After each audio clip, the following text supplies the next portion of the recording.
이슈 체크 코너로 이어가 보도록 하겠습니다.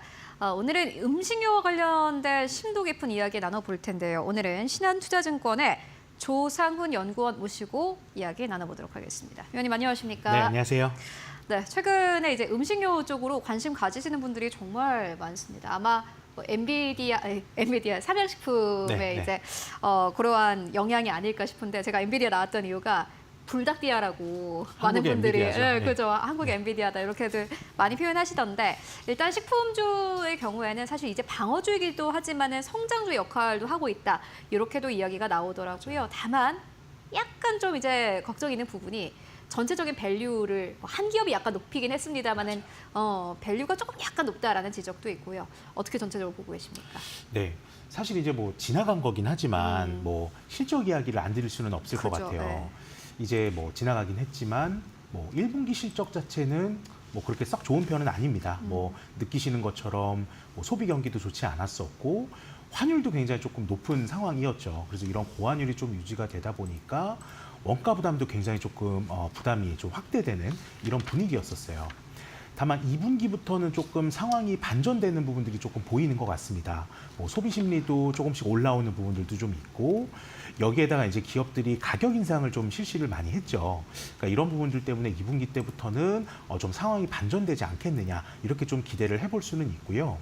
사실 이제 밸류에이션 말씀을 하셨습니다. 뭐 코스피 대비해서 이제 밸류에이션이 이제 소폭 어떻게 보면 조금 할증되어서 거래가 되고 있고요. 뭐 음식료 업종만 놓고 보면 10배가 조금 넘어가는 상황입니다.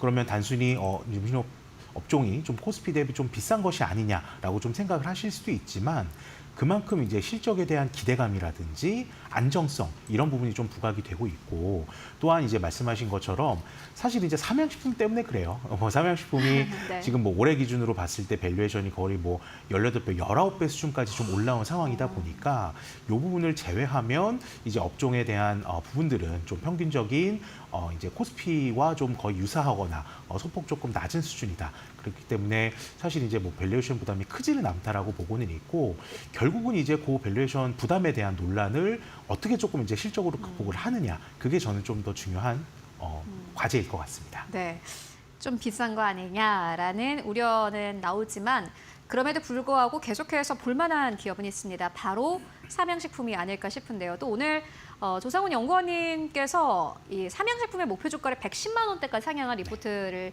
또 발행을 하셨습니다. 저희 파이널샷 오프닝에서 또 소개를 해드리기도 했는데, 요거 전체적으로 조금 실적 어떻게 보고 계십니까? 네, 사실은 뭐 작년부터 그랬지만 전체적인 눈높이가 계속 올라오고 있어요. 맞습니다. 그래서 작년에도 이제 올라온 눈높이에 이제 뭐 미달을 하는 부분들도 있었지만 1분기 같은 경우에는 뭐 여전히 호실적을 좀 기록을 할 것으로 예상이 되고, 올라온 이제 시장의 좀 눈높이를 충분히 충족시킬 수 있는 그런 실적이 아닐까 이런 생각이 조금 들고요. 사실 이 이제 실적만 놓고 보면 수출이 어쨌든 계속 좀 견인을 하고 있는데 수출도 괜찮고, 또한 이제 고단가 시장 위주로 지속적으로 좀 수출 비중이 늘어나다 보니까 이런 지역 믹스도 조금 개선되는 부분들, 그리고 이제 환율은 올랐지만 곡물 가격이 조금 빠지다 보니까 이런 전체적인 투입 원가도 지속적으로 좀 개선되는 부분들이 좀 있는 것 같습니다. 그래서 뭐 전체적으로 봤을 때는 좀 눈높이를 좀 더 올려서 봐도 되는 이런 실적이라고 좀 말씀드릴 수 있을 것 같습니다. 삼양식품이 사실 이제 비싼 값을 주고도 주주분들께서, 시청자분들께서, 그리고 투자자분들께서 관심을 가지고 또 주식을 매수하는 이유가 그만큼 값어치가 있기 때문이지 않을까 하는 생각도 듭니다. 그리고 보니까는 이제 삼양식품은 전체 매출 대비해서 수출 매출이 보니까 80%를 넘어가더라고요. 맞아요. 와, 식품주가 이게 수출에서 80% 이상을 이렇게 발생시키기가 쉽지가 않은데, 없죠. 네. 근데 이제 또 많은 분들이 기대를 하는 게 그 80% 안에서 뭔가 더 성장이 일어나지 않겠느냐. 특히나 뭐 중국죠. 뭐 전체적인 수출 사안, 그리고 여기에 더불어서 보니까 오늘 목표 주가 110만 원으로 제시하지 않으셨습니까? 요거까지 함께 이야기 듣고 가도록 하겠습니다. 네, 그러니까 사실은 이제 뭐 80% 비중, 그리고 이제 내수는 어쨌든 계속 조금 줄어들고 있는 상황이기 때문에 사실 이제 수출 비중은 뭐 이제 공장이 지어지면은 더 올라갈 가능성도 조금 높아지겠죠.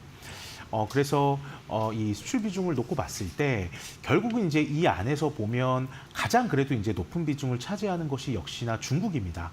물론 작년 같은 경우에 이제 서구권 시장에서 성공을 하게 되면서 저희가 이제 뭐 미국이나 유럽 쪽 비중이 급격하게 좀 높아지기는 했지만 여전히 사실은 중국 비중이 25% 정도라고 좀 볼 수가 있거든요. 가장 어떻게 보면 중요한 시장이라고 조금 볼 수가 있고요. 그러다 보니까 이제 올해 5월 말이 되면 밀양의 2공장이 완공이 됩니다.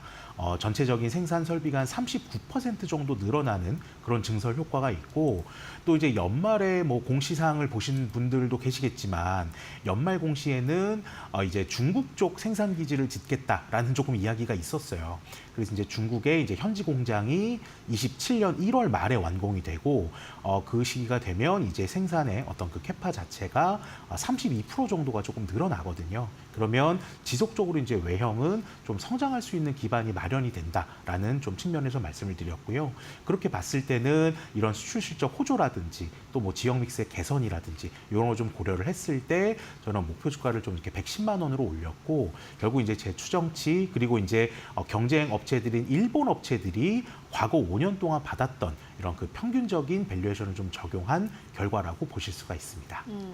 일단 이번 해 5월에 밀양 2공장 완공 그리고 2027년도 중국의 공장 완공까지 모두 다 완료되게 되면은 실적이라든지 뭐 캐파는 당연히 더 늘어날 것으로 보여지고요.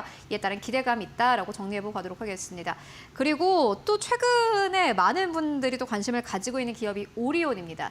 보니까 연구원님께서 약속의 2025년 기다렸던 반등 시작이다. 이렇게 표현을 하셨던데 이렇게 표현하신 이유가 있으실까요? 그래서 저희가 보통 이제 뭐 약속의 8회라는 말을 좀 많이 하잖아요. 야구 보시는 분들은 다 아실 텐데 그런 이제 상황이에요. 그러니까 오리온도 사실 지난 2년 동안은 상황이 좋지 않았었어요.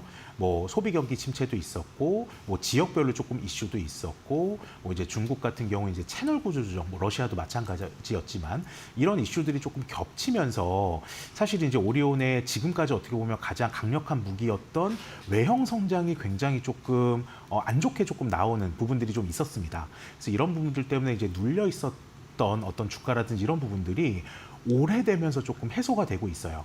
올해 같은 경우는 이제 중국의 가장 큰 명절인 이 춘절 기간 동안에 어느 정도 좀 회복을 하기 시작을 했고 3, 4, 5월 이제 중국 입장에서는 비수기이지만 이때 굉장히 좀 전체적인 매출이 좀 반등하는 이런 모습들이 조금 보이는 것 같습니다. 그래서 올해부터는 이제 뭐 제품의 경쟁력이라든지 아니면 이제 고성장하는 뭐 간식점이라든지 이커머스 같은 이 채널 경쟁력이 굉장히 좀 강화되는 부분들이 있기 때문에 저는 이 매출 성장이 다시금 과거와 같은 회복세로 좀 전망을 하지 않을까 이렇게 좀 생각을 하고 있고요. 네, 매출이 이제 회복될 것이다 이렇게 말씀해 주셨는데 그렇다면은 오리온이 지금 가지고 있는 가장 큰 투자 포인트 그리고 리스크 이렇게 어떻게 보시는지 그리고 목표 주가는 어느 정도로 보시는지도 궁금합니다. 네, 그러니까 사실 이제 저는 가장 큰 투자 포인트와 리스크는 둘 다 좀 중국에 있는 것 같아요. 그래서 어떻게 보면 양날의 검이죠. 사실 이제 중국이 그런데 사실 이제 중국의 비중이 굉장히 높습니다. 이 회사 거의 한 40%에 육박을 하는 부분이라서 중국에서 이제 상황이 어떻느냐 이 부분이 굉장히 좀 중요하게 좀 작용을 할 것 같아요.